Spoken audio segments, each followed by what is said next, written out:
Igor Štimac ponovo se našao u medijskoj pažnji. Danas je na svom Facebook profilu napisao jedan veliki članak, svoje osobno mišljenje po kome je on poznat, a to je mišljenje o udruzi Naš Hajduk, o načinu upravljanja od 2011. do 2025. 14 godina. Proćemo kroz neke ključne stvari što je naveo. Većina navijača Hajduka se ne slaže sa time. Ja bi se složio sa nekim stvarima oko njegovog izlaganja u tom postu. No, kao što su drugi navijači govorili i kao što se govore, model je dobar, samo ga treba znati koristiti.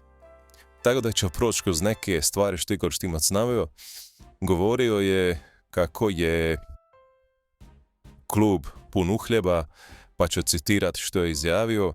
Stvoriše klub pun uhljeba, 320 zaposlenih, a kojima se plaća cca 2 milijuna eura mjesečno stručnoj sprede rad.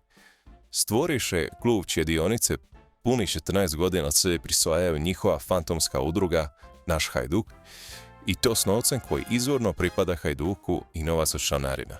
Također, on je tu i govorio o tome kako bi sve te članovi koji su članju trebali direktno učlanjivati u klub, znači u Hajduk, a ne preko udruge.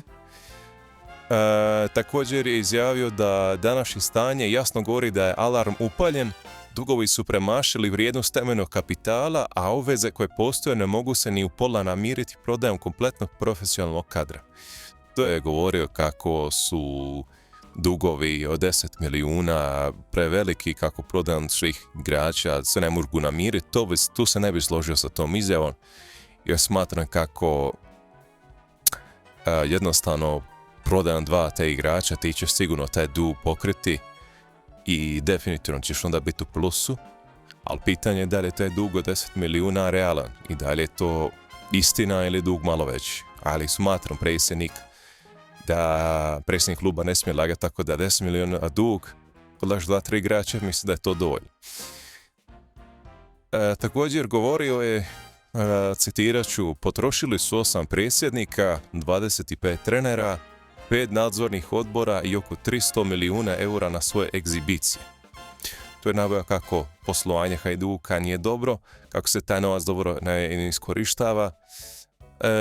Također je naveo da je Hajduk krenuo potragu za domaćim rješenjima kojima će se obećati sva podrška u narednih 50 godina radi stvaranja kroz koje bi klub eventualno mogao iznjedriti generacije novih pobjednika. A tu je vjerovatno se isticao, to jest vjerovatno je tu mislio na Vučevića, na Bilića, Kalinića i ti igrača, to je veterana. I također, ono što je još komentirao je, pozivao je na otpust našeg Hajduka, to je udruge Naš Hajduk.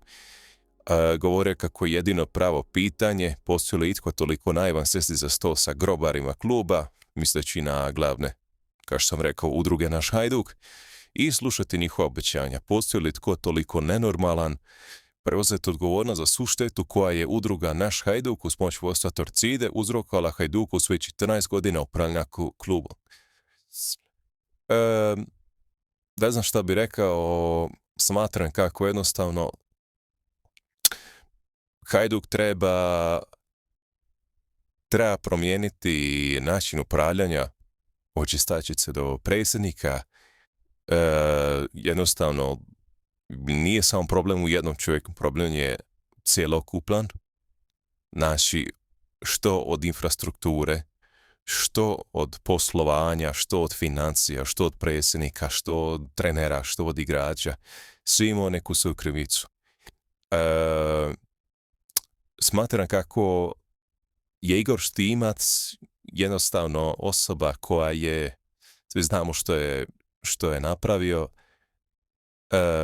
jednostavno on je tu iznos neko svoje osobno mišljenje, naravno svako ima pravo na svoje mišljenje, ali ja smatram kako jednostavno Hajduk treba remont, treba promjene.